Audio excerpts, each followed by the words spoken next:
think that's a very interesting question, because what it involves and the response to it involves is that we must have a good understanding of why are things in silos, right? And what are those silos that have an impact on the global security situation. And here we define security broadly, so it's human security and it's not just military or political security. What we are facing right now is a context in which we have multiple challenges facing the global community. You have climate change, you have biodiversity loss, you have unilateral trade protectionism, for example. You have population growth, you have global pandemics like the coronavirus. You have concerns about what would be the impact of technological change, artificial intelligence, digitalization mean for us, for human beings as workers, all of those things. I think the word silos come in because the way that we had structured international governance arrangements over the past meant that you created an international organization for a particular topic. And by, I think, sheer institutional inertia in a way, they tend to then focus on their own turf, and very difficult, and that makes it very difficult to do the cross linkages. And I think what we are now seeing is that a lot of these issues, biodiversity, climate change, pandemics, technology, the global economy, and the extent to which the global economy is very unstable right now, shows us that you do need to connect all of those silos together. Because if you do not connect them, climate change breeds conditions which can make it difficult for human security to be achieved in countries. You have typhoon impacts, for example. You have biodiversity deforestation causes people to move, those kinds of things. So we need to have that kind of cooperation across institutions, across issues, with the understanding that all of them are interconnected. They are all linked, and no one institution can do it. And I think what we now have in terms of cooperation beyond silos looking like is you have an attempt since 2015 at least within the UN system through the Sustainable Development Goals at trying to achieve this cooperation. The jury is still out on whether that has been happening well, but at least I think what we have to give credit to the global community for, to the UN system for, is that they have recognized the problem and are trying to do something about it. I think climate change is one of those crux global issues where we have not seen international cooperation work well. We had the UN Framework Convention on Climate Change adopted in 1992. It entered into force in 1994. Then in 1997, you had the Kyoto Protocol, which entered into force only in 2008. And then you had the Paris Agreement, adopted in 2015, entered into force in 2016, and still has to be implemented beginning next year, right?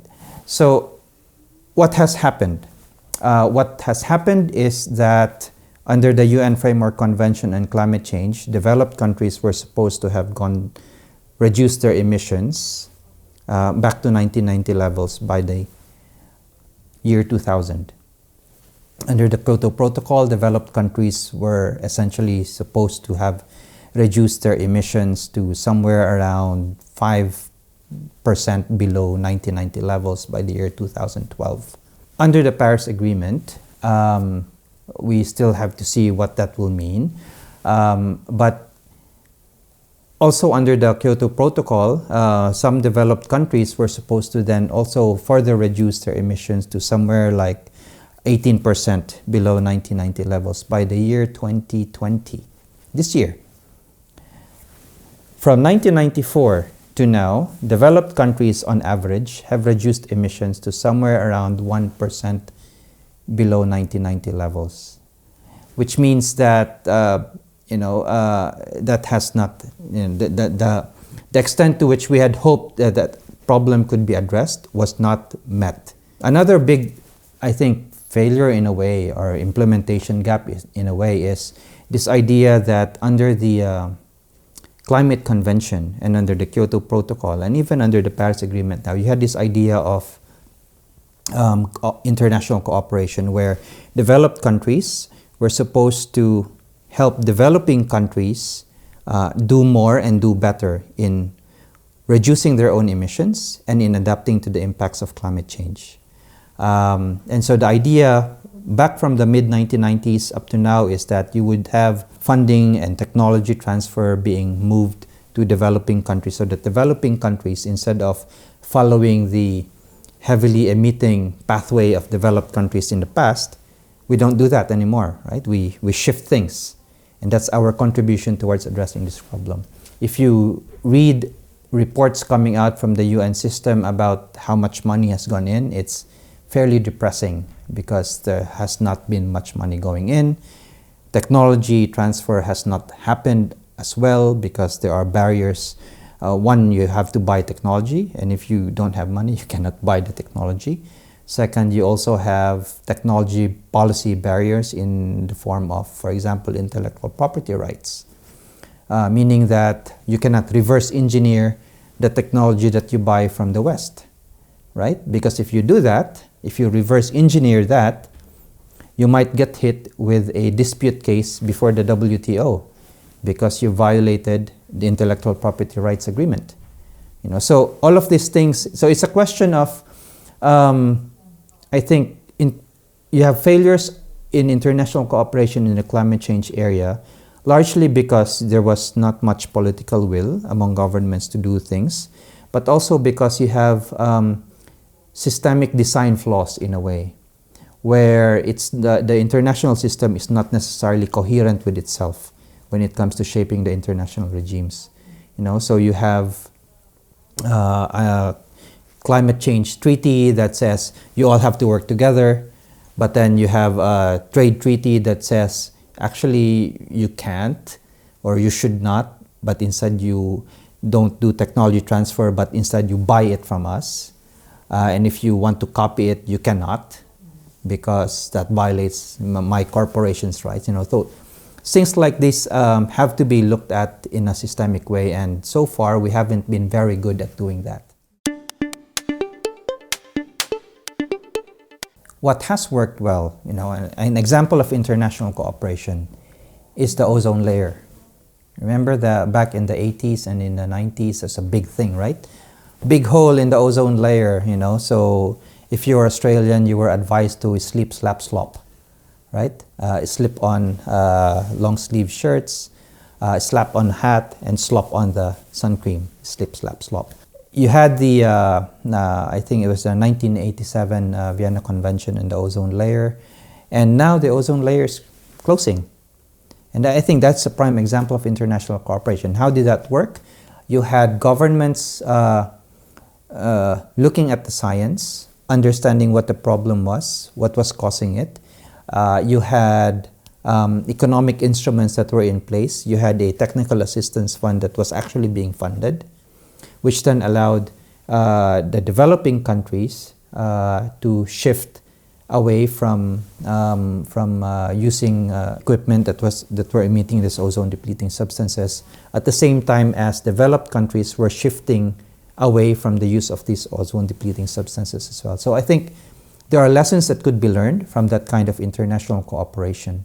I think some of those lessons are or could be applied when we talk about the SDGs and how the SDGs are supposed to be met in the next 10 years, right? Because they're supposed to be until 2030. I think there are ways in which the UN system is trying to do that. You have the high-level political forum. You've got what they call their partnership dialogues. You've got working groups set up. You've got expert groups looking at targets and indicators and all of these things. But I think the thing that really needs to be focused on is looking at the extent to which real funding and real technology transfer take place towards developing countries. And that's because of two things. One, Most developed countries have achieved, for lack of a better term, development.